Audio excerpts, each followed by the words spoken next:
AKAPADers. Welcome to episode 466. We're talking Venom, we're talking Marvel. We're on this big Marvel thread, this big Marvel discovery. And just as of right now, quick Marvel update outside of everything Venom, everything Spider-Man, everything of the House of Ideas, which is one of the biggest media companies now in human history. Miss Marvel episode 3 just dropped yesterday. Some awesome revelations in the origin of the bangle, the bracelet of Miss Marvel, possibly connecting it to Shang-Chi. So that's kind of cool. And then we have Doctor Strange in the Multiverse of Madness also dropping on Disney Plus, and I'm going to be watching and rewatching that movie. That will probably be a random drop of a follow up of because like I just feel like going back a couple episodes.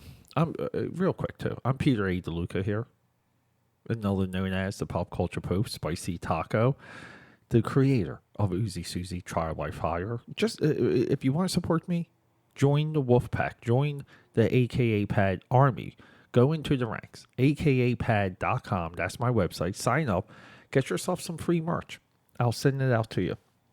But no, I just felt like my direction, I'll say, of my Doctor Strange in the Multi Madness reviews discussion, my points just weren't there when it comes to the content of the movie. And this is me eating my own words because it's really tough. It's so tough to discuss a movie, especially one as packed as that. Now, packing a movie, packing it with characters and story and lots of plot, it's a modern day technique. A lot of people miss it. They missed it in this movie for sure. They missed it in Venom, the predecessor, for sure. And this is because you know why? Movies have to be rewatchable at home through years.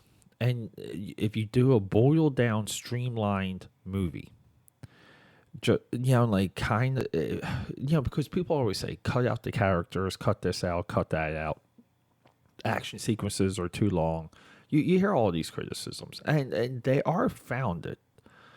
But again, the intent is to give the people something to absorb long term at home via DVD or via streaming or whatever. Doctor Strange in the Multiverse of Madness, Avengers Endgame, those are rewatchable on those points alone and further enjoyable on those points alone. Now, there's a lot of disappointment when we first watch movies because we come in with preconceived notions, and this is really where the Venom, and we have to call it a franchise, is. Because Let There Be Carnage did nothing. It just seemed like no one liked it. It pissed off everyone. No one said anything good. And at the end of the movie, we legit have a wedding in a church and a life or death showdown of Venom versus Carnage in, I have to say it, in a comic book church. Imagery, Spawn, The Crow, Daredevil. It is a long list. 80s black and white comics lived and died by church scenes. Later, to go into 90s comics living and dying in church scenes. Major characters are depicted on churches. Now, this goes back to Frank Miller, Daredevil, his imagery in that book, especially some of those covers, infected and inspired a amazing generation of artists, to creating what could be the biggest comic book boom of all time. So I like that. I mean, I would watch the movie for that build up. There, we're Lady Venom, Michelle Williams as Venom is back. The banter of Venom and Eddie Brock is even more targeted and specialized, leading into a beach scene at the end of the movie, where Venom has his toes in the sand. Venom not being almighty, not being Hulk, is great. Two movies. Venom fights Riot. We don't think he's going to win. Venom fights Carnage. We don't think he's going to win. And then here we go. What are the issues with this movie? Well, I will say, not my issues. Naomi Harris from Pirates of the Caribbean, right? Pirates of the Caribbean. This girl is awesome. She acts, she's maybe the best female character actor in Hollywood. She plays Shriek, and Shriek is the perfect counterpart to Carnage and Venom, because both of them, they don't like fire and they don't like loud noises. And even in this movie, we have a whole cataclysmic battle with a church bell going back to Venom's very first appearance, or first, we'll say first trial with Spider-Man, around the Amazing Spider-Man 300s. So we have all these like comic book tropes in this movie. But Shriek is important because she kind of showed up in the comics in Maximum Carnage. And her power alone is a counter to Venom and Carnage. Now, we have this backstory of Woody Harrelson, Clayton Creed, Cletus Cassidy, Cletus Cassidy.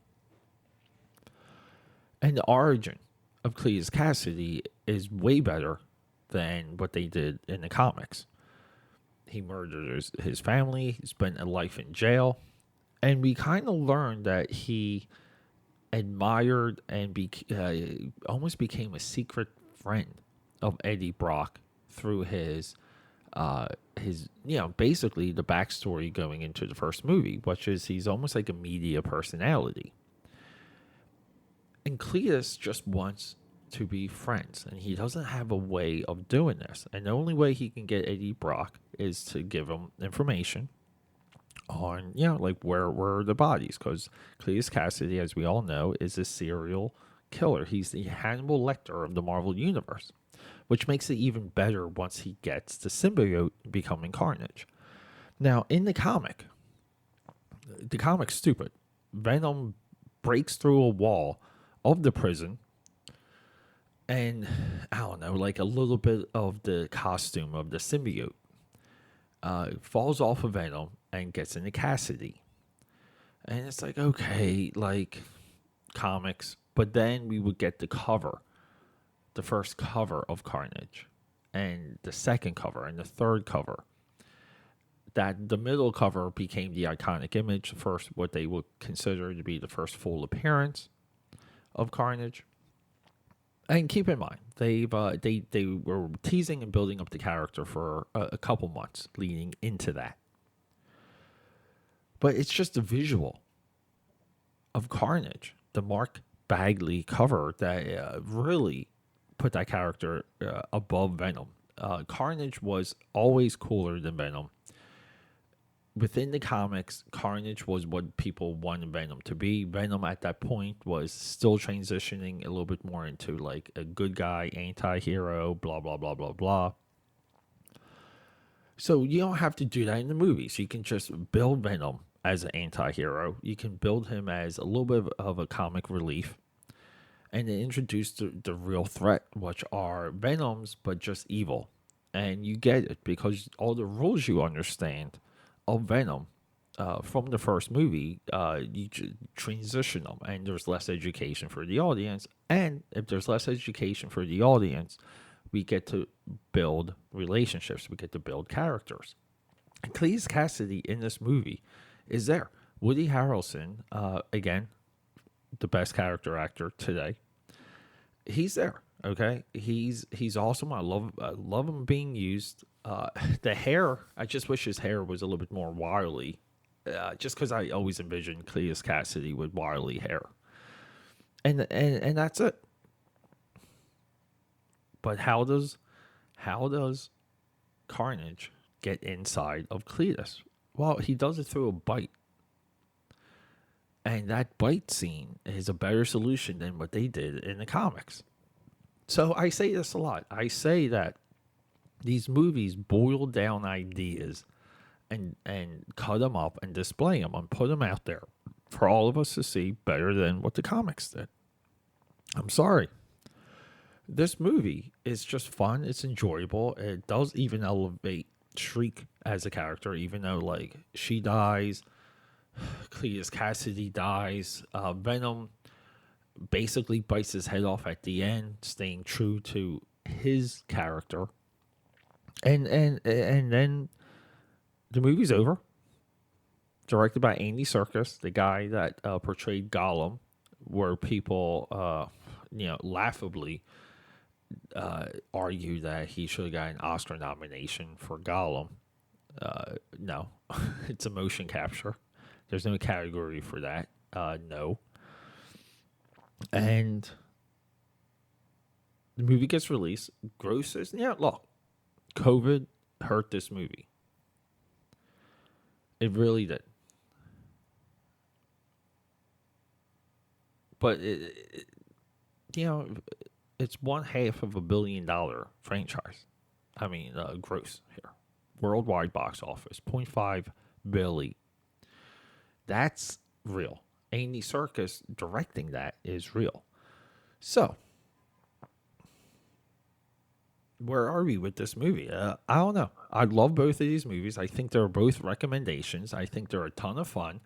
I think this, just the box office alone, pretty much tells us, going back to the previous episode, Sam Raimi got owned. He LOL'd himself with Spider-Man 3.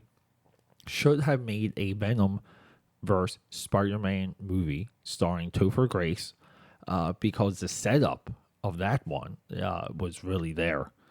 Because Peter Parker as a character was embedded in the Daily Bugle. We had all of the comic book side of those interactions in place. So anyway, everyone, AKAPAD's Audio Audacity Podcast. Next episode will be Morbius. We're going to discuss it. We have to because, that movie just keeps getting butchered. It cannot catch a breath, that movie. So we're going to discuss it. I'm going to let you know what I think of this movie and give you a little bit of an update or explanation or bring you up to speed on everything that was happening on the internet as this movie was being made, released, teased, and hyped. I love you. AKAPAD's Audio Audacity. 466 signing out. Rock and roll.